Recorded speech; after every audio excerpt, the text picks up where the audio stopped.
I'm Dr. Lisa Liberatore, the founder of Love Michael and US Autism Homes, two nonprofits dedicated to improving the lives of autistic adults beyond the lives of their parents. I'm a board-certified physician for over 25 years. Over the past 7 years, I've dedicated my time, energy, and resources to the development of these nonprofits. Both organizations are inspired by my son Michael, who is now 24. Michael is currently living in a US Autism home in Southampton, New York, with 3 friends who are also on the spectrum. Each US Autism Homes program is centered around a faith-based supportive partner, providing a network of volunteers, community inclusion, and access to programming. We aim to have a cluster of homes to help cultivate a friendship circle because we know friendships are priceless. I'm joined by my business partner, Mark Biondi. We are documenting our journey to share and help other families.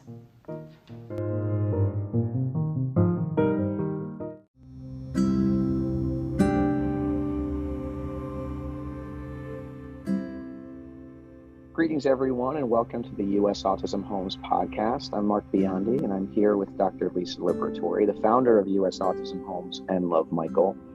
On today's episode, we'll be discussing the philosophy around nutrition and meals. Good morning, Dr. Lisa. Good morning, Mark. Well, this is a big topic. It's one of the little things that's really a big thing. So I'd love to get an overview from you to start off for the listeners, a little bit around this philosophy and some of your thoughts on this topic. Sure. Mark, I think this is actually one of the biggest learns from our journey with US Autism Homes. And it starts with the fact that autistic people have frequently had an unhealthy relationship with food. You know, it started as a young age. Sometimes food is used in therapies as reinforcers, and that kind of continues through their lifetime. It's an easy way to manipulate behavior, and many autistic adults have, complex food sensitivities, even addictions. Many of the commonly prescribed medications also increase appetite and cause weight gain. Right. And some weight issues also result from lack of exercise. Many autistic individuals focus excessively on the times of the meals and seem to have difficulty when there's too much time between meals. And that's like a real thing. If you Sure. go too long between meals, your blood sugar drops. And imagine not feeling well and then not having the proper verbal expressive tools to say that to somebody, right? So Right. Something's going. Something's happening. Something's going on. You can't express it. This is eating. This is sustaining life. So the impact is huge. Yeah, and I think it'd be really interesting to kind of talk about our journey and how we came to where we are now with having really well balanced meals, really every three hours in the house. And how we got to that point. What a game changer it was. Yeah, let's talk about that. Well, Michael, when the first 2 residents moved into the house, the first thing I think parents will experience is that's a big loss of control, right? Because, how you use food or how your relationship with food in your home is so different culturally, and just, kind of how you think things had to be, when you had your son or daughter living with you. And I felt the same way. So when they moved into the house, I looked at the staff and I said, how are we going to manage food? And how are we going to manage it? How are we going to provide healthy meals, not just once in a while, but every day and throughout the day? And, right. So I popped over at, 6 o'clock, and I know 6:30 is sort of dinner time. And I said, wow, are you making dinner? And they're like, oh yeah, we're getting to it. And I'm like, okay, well, if I was obsessed with food and I wanted to eat at 6:30 and I didn't see anything sort of looking like it was being prepared, I would be anxious, right? And I know that, our residents were anxious. And so I said, no, this is a problem, right? Sure. So the first thing we have to do is convince, the staff that this is the way it has to be. Yeah, because they have to they adopt come that with their philosophy. own. Yeah, they have to Right, adopt they it. have to adopt the philosophy, and they have to put themselves in the seat of the autistic resident, who again may not be able to communicate their physical needs. Right, so Of course. I know if you remember, we went to a outside company called Core Nutrition, and they actually came and did body metrics of the residents, met with the staff as well to get, to do their metrics. And so it was a, kind of, let's all do this together, and what their goals were. And then they provided 2 meals a day and 2 snacks a day, and said, you prepare your breakfast, and every 3 hours you're going to eat something. And those meals were balanced with a protein and a carbohydrate. Mm-hmm. And it was unbelievable. Like, immediately upon seeing the food in the refrigerator prepped and ready to go, the anxiety, it almost went away. Sure, it went from am I going to eat to I'm going to eat at this time. It's there. I know it's there. Exactly. Creates a exactly. Comfort. And it wasn't to say that there's no treats and there's no cheating, I should say. Like, you have a cheat day or a cheat little piece of chocolate or something, because we can't, But what was happening was, because they were receiving this balanced nutrition, the cravings were not there. The need to grab a sugary or food or something, that wouldn't really be the best for the resident, wasn't there to the same degree. Right. It breaks that vicious cycle of, you're not preparing, so then you're grabbing something that's quick and easy, which tends to be high sugar, not the best for you, and that's the cycle. Then you want more of it and more of it. Exactly.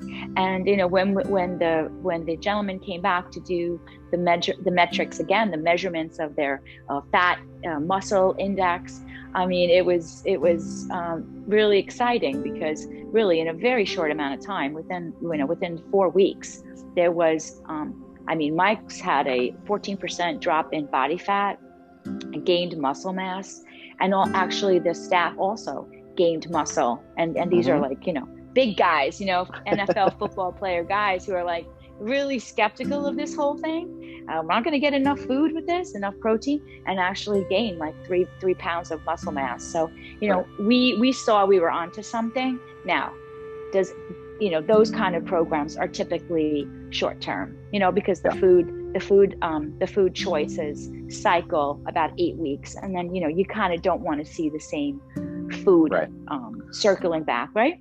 Right. So but that's why it's the philosophy, right? It was. It's a philosophy, right? We had to get everybody. Right. We had to test it and see if this was going to work. And so then, what we did was we found a wonderful person who had experience cooking, and we utilized her with the guys to cook with them and for them. So they started to give requests, can we do fish tacos? Absolutely. We could do fish tacos. Can we do this? Can we do that?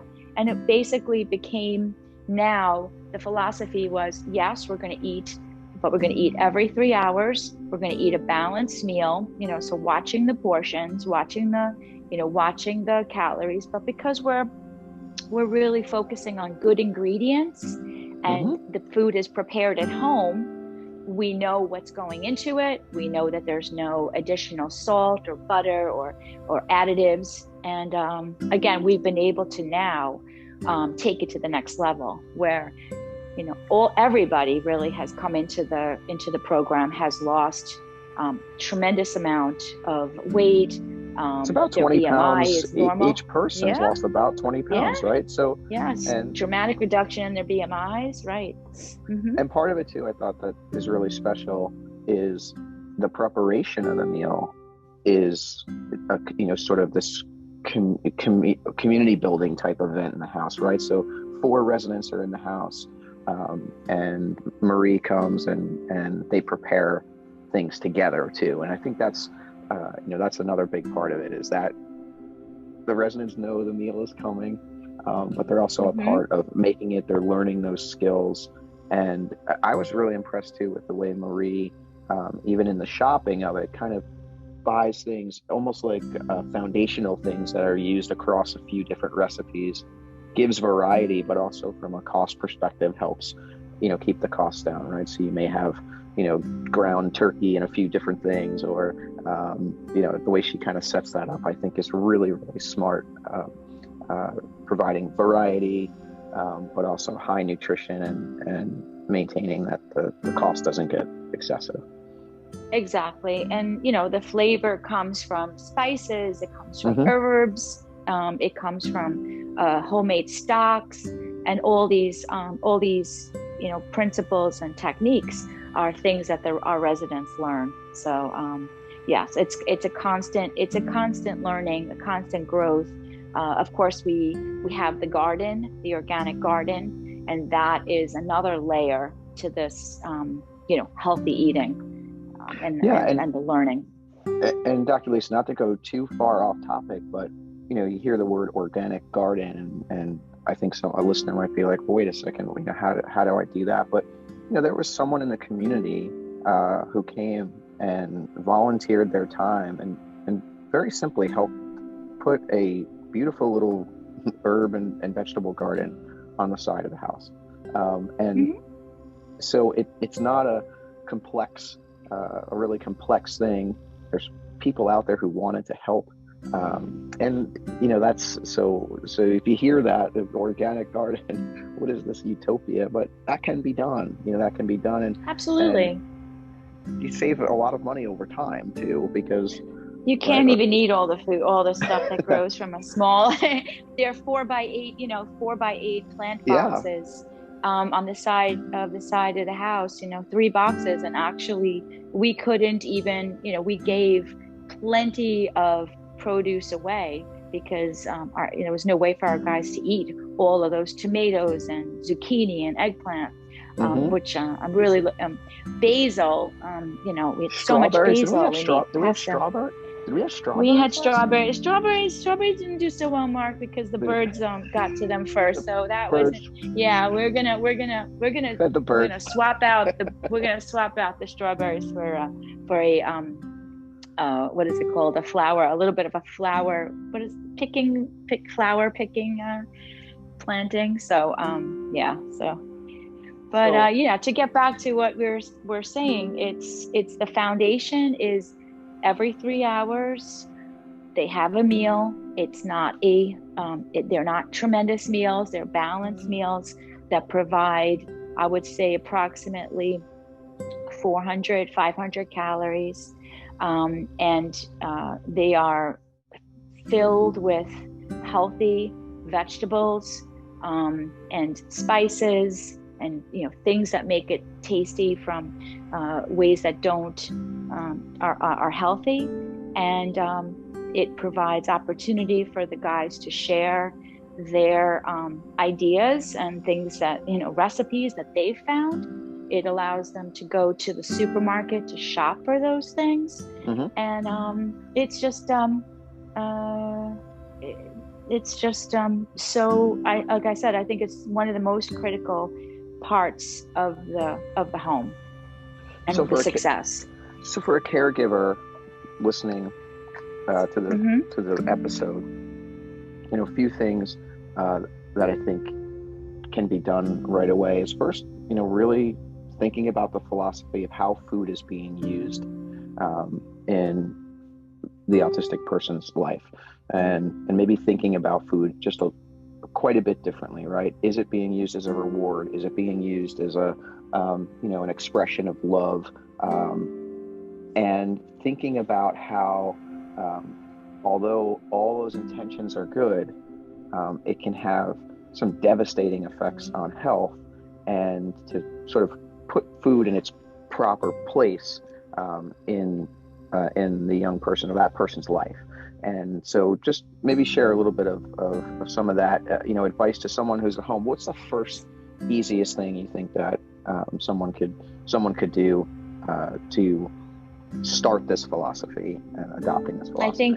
I think the most important thing is preparation. So, the more you prepare, the better you'll be able to execute.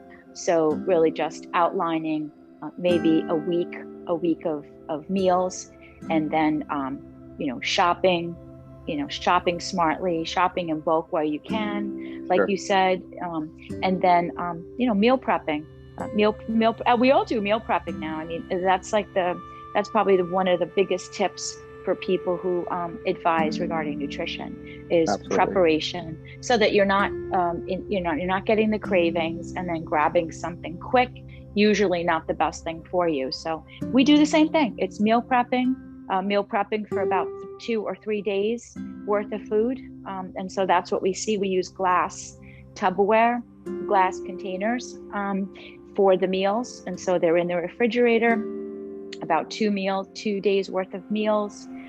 The residents on the front of the refrigerator, actually, we have a little white sticky board that has what the meals are inside. So if somebody wants to have their 2:30 meal, chicken and quinoa, and 5:30 they want to have fish with asparagus, they also have that freedom to interchange depending on what they feel like eating at that time.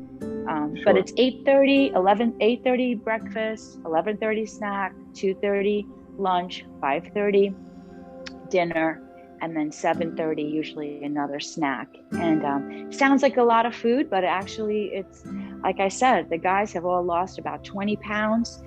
They look great. They're sleeping well because they're not eating a really heavy, bloated meal late in the evening. I think, again, I hope this helps. I hope this helps other people to try this philosophy and try these techniques in their shared living home. Awesome. Well, Dr. Lisa, thanks for sharing those tips. It's been such an amazing journey to be on and see all of the positive impact that things like this, are having on the individuals in the house, and bringing them safety and joy and independence. To see them cooking and being a part of it is really beautiful. And always want to share with the listeners, our goal here was to share our story. Everyone has their own story. We're sharing our story to hopefully help your story. You can find out more information at usautismhomes.org. And we're excited to bring you more episodes as we learn and grow and share that with you. So thanks to all the listeners out there. We'll see you soon.